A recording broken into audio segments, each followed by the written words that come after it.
მოგესალმები თქვენ სტუმერს, მივესალმები მაყურებელს.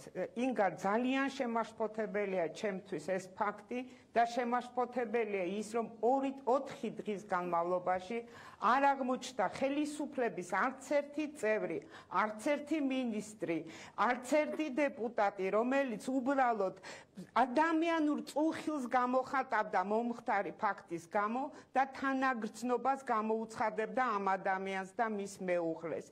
დიახ, ეს ადამიანი თბილისიდან გაიტაცეს და აღმოჩნდა იმ ქვეყანაში, სადაც გაასამართლეს. საიდანაც თავშესაფარს ითხოვდა საქართველოში.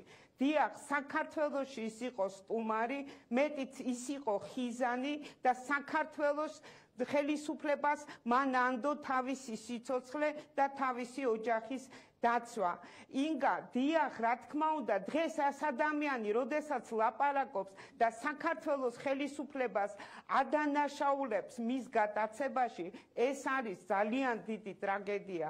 დიახ, მთავარი აქ, რა თქმა უნდა, არის მორალი, რა თქმა უნდა, არის ღირსება, რა თქმა უნდა, არის ადამიანობა, რა თქმა უნდა, არის ვაჟკაცობაც, რომელიც ამ დღეებში ჩვენმა ხელისუფლებამ ვერ გამოიჩინა.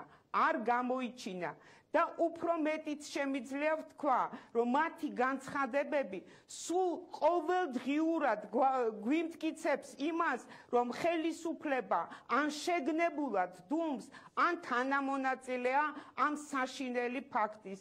გარდა მორალისა, საქართველოს სახელმწიფოს აქვს აღებული ევროპული კონვენციების მიხედვით საერთაშორისო ვალდებულებები ადამიანის უფლებების დაცვის თვალსაზრისით და საქართველოს კონსტიტუციის 47 მუხლი პირდაპირ ამბობს, რომ დაუშვებელია ადამიანის გადაცება სხვა სახელმწიფოსთვის, თუ იგი იდევნება პოლიტიკური მწამსის გამო, ან არ ჩაუდევნია ისეთი ქმედება, რომელიც საქართველოს კანონმდებლობით არის დასჯადი. მე ვფიქრობ, რომ სწორედ იმიტომ, რომ ვერ მოხერხდებოდა ამ ადამიანის ოფიციალური პროცედურების დაწყება, სწორედ საერთაშორისო ვალდებულებების და საქართველოს კონსტიტუციის გამო ოფიციალური პროცედურების დაწყება და ოფიციალურად გადაცემა სხვა სახელმწიფოსთვის, სწორედ ეს ამიტომ მოხდა,